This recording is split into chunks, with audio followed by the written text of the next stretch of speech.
ఆయన ఎంత ఒత్తిళ్ళు ఉండో ఆయన బయటికి రాలే, పత్రికా ప్రకటన విడుదల చేసిండు. నిజంగా తగిలిందా లేదా మెడికల్ రిపోర్ట్స్ రిలీజ్ చేయలే. పత్రికా ప్రకటన ఆయన ఇచ్చిన ఆయన పేరు మీద ఇంకెవడాన్ని ఇచ్చిండో కూడా నాకైతే తెలియదు. ఐఏఎస్ ఆఫీసర్లు కూడా ఖండించిండ్రు. ఆ ఐఏఎస్ ఆఫీసర్ల సంఘానికి అధ్యక్షుడు ఎవడే, అదే సోమేష్ కుమార్. కార్యదర్శి ఎవడే, వికాస్ రాజు. వీళ్ళిద్దరు మళ్ళీ బీఆర్ఓలే. లాస్ట్కు ఐఏఎస్ ఆఫీసర్ల సంఘం కూడా బీహారోళ్ళ చేతిలో బందీ అయింది. కాబట్టి జరుగుతున్న పరిణామాలు ఒక తప్పును కప్పిపుచ్చుకోవడానికి ఇంకో తప్పు, ఇంకొక తప్పును కప్పిపుచ్చుకోవడానికి ఇంకొక తప్పు, వీటన్నిటి మధ్యలో ప్రజలలో వాస్తవాలు బయటకు వస్తాను ఇంకొక గందరగోళాన్ని సృష్టించే ప్రయత్నం చేస్తున్నారు. మీరు మళ్ళీ రికార్డు తీసి చూడండి. ఒక డీజీపీ స్థాయి అధికారి కింద పడి దెబ్బ తగిలితే వైద్యం అందిస్తున్న వాళ్ళు హెల్త్ బులెటిన్ రిలీజ్ చేస్తారు. ఇప్పటి వరకు రిలీజ్ చేయలేదు కాబట్టి అనుమానాస్పదంగా ఉంది. ఒకవేళ ప్రభుత్వం ఏమైనా ఒత్తిడి చేసి అతన్ని సెలవు మీద పంపించిందేమో అని అనుమానం వ్యక్తం చేసిన, నేను ఆరోపణ చేయలే. గుమ్మడికాయల దొంగ అంటే భుజాలు తరుముకున్నట్టు పొద్దున్నే లేచి డీజీపీ బయటకు వచ్చిండు. హోంమంత్రి ఎక్కడ పోయిండు, ముఖ్యమంత్రి ఎక్కడ పోయిండు, సంబంధిత వాళ్ళు ఎక్కడ పోయారు, ఐఏఎస్లు ఐపీఎస్లు వీళ్ళే బీహారీ గ్యాంగే మొత్తం వ్యవహారాలు నడుపుతుంది. ఇక రేపటి నుంచి మేము వీళ్ళతోనే ఎన్నికలు చేయాల్సి వచ్చేటట్టుంది. అంటే కేసీఆర్ కేటీఆర్ ఎవరు, వానికేమో పిచ్చి పట్టింది, దేశ దిమ్మర్లాగా దేశమంతా తిరుగుతున్నాడు పిచ్చోన్లాగా. సన్నాసులు తిరుగుతారు అంటారు కదా అప్పుడప్పుడు, చపల చిత్తం ఉంటే దేశమంతా తిరగబోతాడని. ఇంకేమో ప్రారంభోత్సవాల పిచ్చి పట్టి రోజు పొద్దుగాలు తెస్తే ఎన్నో ఇబ్బంది ఏడ దొరికితే కట్ చేస్తుండు కేటీఆర్. తండ్రి అట్లున్నాడు, కొడుకు ఇట్లున్నాడు. మీరు చెప్పాలి. ప్రతిరోజు ఓపెనింగ్లు అంటాడు. జంట నగరాలలో నడిపొట్టున షార్ప్ షూటర్స్ ఇద్దరిని కాల్చి చంపేస్తే ప్రభుత్వం అసలు సమీక్ష కూడా చేయదా? గతంలో ఎప్పుడైనా చిన్న గందరగోళం జరిగినా ఇమ్మీడియట్గా ముఖ్యమంత్రి గారు నివేదికలు తెప్పించుకునేటోళ్ళు. ఏం జరిగింది, ఎందుకు జరిగింది, ఏం జరిగిందని ఇమ్మీడియట్గా డీజీపీలు వీళ్ళందరూ స్పాట్లకు పోయేటోళ్ళు. డిపార్ట్మెంట్ అంతా కదిలేదు ఒక నేరం జరిగితే. ఇవాళ ఎంత పెద్ద నేరం జరిగినా ఎవరి ఇళ్ళలో వాళ్ళు చల్లగా ఏసీలలో పడుకుంటారు. దీన్ని బట్టి రాష్ట్రంలో ఉన్న పరిపాలన ఎంత అధ్వానమైన పరిస్థితులు ఉందో మీరు ఆలోచన చేయండి. ధన్యవాదాలు సోదరులు. నేను అనేది అదేనా, అన్ని సంఘాలు వాళ్ళ చేతుల్లో బందీ అయినాయి, బీహారీల చేతుల. తెలంగాణ రాష్ట్రాన్ని కబలించాలని చూస్తున్నారు. నేను ఇవాళ శాఖలకు సంబంధించి సోమేష్ కుమార్ గారి దగ్గర 7 శాఖలు ఉన్నాయి, సందీప్ సుల్తానియా దగ్గర 6 శాఖలు ఉన్నాయి, జయేష్ రంజన్ మీద 4 శాఖలు 2 శాఖలు ఉన్నాయి, అరవింద్ కుమార్ దగ్గర 4 శాఖలు ఉన్నాయి, ఆమె నీతూ ప్రసాద్ దగ్గర 2 శాఖలు ఉన్నాయి. ఇట్లా వికాస్ రాజు జిఏడి సెక్రటరీ. అంటే 159 మంది ఐఏఎస్ ఆఫీసర్లు ఉంటే ఒక 5 మంది దగ్గరనే ఉన్న శాఖలని పెట్టారు. మిగతా 150 మంది ఏడికి పోయినరు? నేను అడిగేది సింపుల్, వాళ్ళని ఎందుకు వేసినామని నేను అడుగుతలేను. ఒక్క సోమేష్ కుమార్ దగ్గర చీఫ్ సెక్రటరీ ఉన్నది, రేరా చైర్మన్ ఉన్నాడు, సిసిఎల్ఏ కమిషనర్ ఉన్నాడు, స్టాంప్స్ అండ్ రిజిస్ట్రేషన్ కమిషనర్ ఉన్నాడు, తర్వాత రెవెన్యూ ప్రిన్సిపల్ సెక్రటరీ ఉన్నాడు, ఎన్ని శాఖలు, జిఎస్టీకి సంబంధించిన కమిషనర్ ఉన్నాడు. మీరు ఇన్నిన్ని శాఖలు ఒక్కొక్క అధికారి దగ్గర పెట్టి మిగతా వాళ్ళను పూర్తిగా నిర్వీర్యం చేస్తున్నారు, అవమానిస్తున్నారు కదా. డీజీపీ అడిషనల్ ఛార్జ్ ఉన్న దగ్గర డీజీపీ అడిషనల్ ఛార్జ్ ఉంది, విజిలెన్స్ అండ్ ఎన్ఫోర్స్మెంట్ ఉంది, ఏసీబీ ఉంది.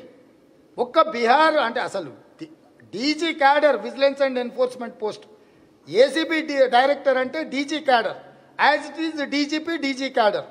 3 డీజీపీలు ఉండాల్సిన కీలకమైన శాఖలకు ఒకే అధికారిని పెట్టడం ద్వారా మిగతా అధికారుల యొక్క మనోస్థైర్యాన్ని ఏ రకంగా కేసీఆర్ దెబ్బతీస్తుండు?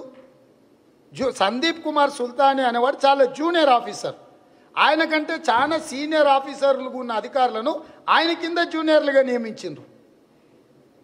అంటే నేనేమంటున్నా అంటే హైరార్కీ నువ్వు పాటించవా? సీనియారిటీని కౌంట్లోకి తీసుకోవా? అనుభవాన్ని పరిగణలోకి తీసుకోవా? నీకు నచ్చిన 5-6 మందిని దోపిడీ చేయడానికి సహకరించిన 5-6 మంది చేతుల్నే అన్ని శాఖలు పెట్టి తెలంగాణను మొత్తం గుల్ల చేస్తుండు, దోపిడీకి పాల్పడుతుండు. కేసీఆర్ చెప్పింది చెప్పినట్టుగా సంతకాలు పెట్టే వాళ్ళకే ఉద్యోగ అవకాశాలు ఇస్తుండు, మిగతా వాళ్ళందరినీ కూడా కేసీఆర్ అవమానిస్తుండు. నేను మాట్లాడుతున్నది అదే. సో అందులో వెతికినప్పుడు కేసీఆర్ మూలాలు బీహార్లో ఉన్నాయి. కేసీఆర్ రాజకీయ వ్యూహకర్త ప్రశాంత్ కిషోర్ బీహార్ నుంచి వచ్చిండు. ఈ ఉన్నోళ్ళందరూ బీహారీ ఉండ్రు. బీహారీ నుంచి ఒక ముఠా వచ్చి తెలంగాణను కబలించాలంటుంది అనుకుంటుంది. నిజంగానే కేసీఆర్ గారికి ఒకవేళ చిత్తశుద్ధి ఉంటే ఈ శాఖలను తొలగించి వివిధ అధికారులకు పంచండి. ఒక్కొక్క శాఖ ఒక్కొక్క అధికారిని వేయండి. వాళ్ళు చాలా ఎఫిషియెంట్తో పనిచేస్తారు కదా, ఎఫిషియన్సీతోని. మీరందరూ కూడా ఆలోచన చేయండి. ఒక్కరే అన్ని చేస్తే ఇంకా మరి ఇంతమంది ఎందుకు? ఐఏఎస్లు ఐపీఎస్లు నాకు తక్కువ ఉన్నాయని పదే కేంద్రానికి లేఖలు రాసిండు కదా, మాకు క్యాడర్ స్ట్రెంత్ తక్కువ ఉంది, క్యాడర్ స్ట్రెంత్ పెంచమని అడిగండి కేసీఆర్ గారు. బాగుంది, తెలంగాణకు అదనంగా క్యాడర్ స్ట్రెంత్ ఇచ్చారు ఐఏఎస్ అండ్ ఐపీఎస్. ఇచ్చిన స్ట్రెంత్ నువ్వు వాడుకుంటలేవు కదా, అందరినీ ఖాళీగా కూర్చోబెట్టి ఒక 5 మందితో నీ రాష్ట్రాన్ని నడిపిస్తున్నావు కదా, దోసుకుంటున్నావు కదా. ఇప్పుడు ఈ అధికారులే ఖండిస్తున్నారు, మిగతా వాళ్ళందరూ మాకు బాగున్నాయని ఎందుకో బయటికి రాలేదు. మిగతా అధికారులు ఎవ్వరు కూడా మా పరిస్థితి చాలా బాగుంది, మాకు మంచి అవకాశాలు ఇచ్చినా ఎవరైనా ఐఏఎస్లు ఐపీఎస్లు వచ్చిరా? కేసీఆర్తోని కుట్రలో భాగస్వాములు, తోపిడో భాగస్వాములైన సోమేష్ కుమార్లు, వికాస్ రాజులు, అంజనీ కుమార్ లాంటి వాళ్ళు బయటకు వచ్చారు తప్ప అసలు వాళ్ళు ఏడ బయటకు వచ్చారు? దీన్ని బట్టి అర్థం చేసుకొని రాష్ట్రంలో ఏం జరుగుతుందో.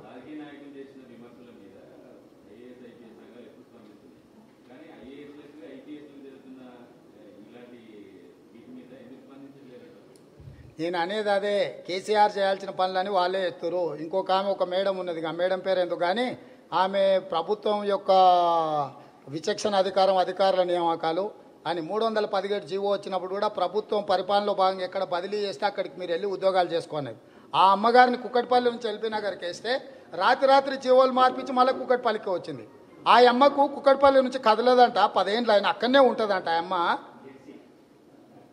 మిగతా వాళ్ళందరూ మారుమూల గ్రామాలకు ఎక్కడెక్కడో అడవుల్లోకి పోయి చేయాలంట. సిగ్గుండాలమ్మా నీకు చెప్పనికే. నీ మొగునికి పదవీ విరమణ చేసిన కొత్త పదవి కేసీఆర్ ఇచ్చింది కదా అని అంత ఊడిగం చేయాలనా? నువ్వు ఎందుకమ్మా, ఎందుకు కుక్కటిపల్లి నుంచి ఎల్బీ నగర్కి రాలే? హైదరాబాదే కదా అది కూడా. 2 సార్లు నీ ఇచ్చిన జీవోని రాత్రి క్యాన్సిల్ చేయించుకున్నావు కదమ్మా. నీ వెనకాల ఎవరున్నారమ్మా అంత మద్దతు ఇచ్చేటోళ్ళు నీకు? మరీ ఎకసెక్కాలు పడకండి, రాజకీయాలు చేయకండి అమ్మా. మాకు కూడా తెలుసు వ్యవహారం ఏందో.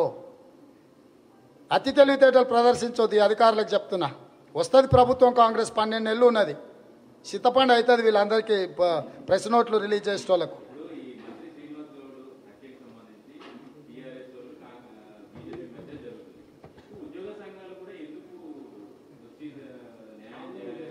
అయ్యా ఉద్యోగాలు లేవు, సంఘాలు లేవు, టీఆర్ఎస్ వాళ్ళు కట్టుబానిసేలాగా తయారైనరు. వాళ్ళు లబ్ధి పొందుతున్నారు పరిపాలనలో. వాళ్ళ మొగుళ్లకు ఎక్స్టెన్షన్స్ ఇస్తారు, లేకపోతే వాళ్ళ బంధువులకు భూములు కేటాయిస్తారు, ఫ్యాక్టరీల కోసం వాళ్ళకి కావాల్సిన కాడ పోస్టింగ్లు ఇస్తారు. దాంతో సిగ్గు లేకుండా ఉద్యోగ సంఘాల సమస్యలు వదిలేసి ప్రభుత్వ సమస్యల మీద వీళ్ళు మాట్లాడుతారు.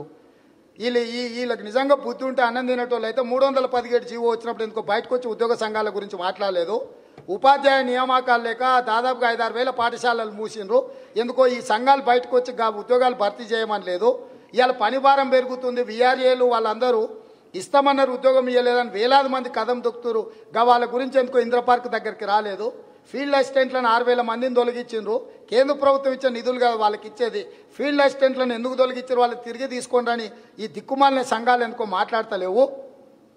వీళ్ళందరికీ ఏం లేదు, కళ్ళల కారం పెట్టి కొడితే కానీ చక్కగా గారి సంఘాల నాయకులు సిగ్గు లేకుండా వచ్చి ఇంకా మళ్ళీ రాజకీయ స్టేట్మెంట్లు ఇస్తారు. ఇక గౌరవం, ఈయనకే గౌరవం లేదు, ఇక దానికి అధ్యక్షుడు ఒకటి అంట దిక్కుమాలనే వారం. చలో హాయ్ ఫ్రెండ్స్, మా టుడే టుమారో యూట్యూబ్ ఛానల్ చూస్తున్నందుకు చాలా థ్యాంక్స్. మరిన్ని లేటెస్ట్ వీడియోస్ కోసం వెంటనే సబ్స్క్రైబ్ చేయండి. అలాగే ఈ బెల్ ని కూడా రింగ్ చేసేయండి. మా నోటిఫికేషన్స్ అన్ని మీ మొబైల్లో వస్తాయి. అలాగే మా వీడియోస్ మీకు నచ్చితే లైక్ చేయండి, షేర్ చేయండి, నచ్చకపోతే కామెంట్ చేయండి.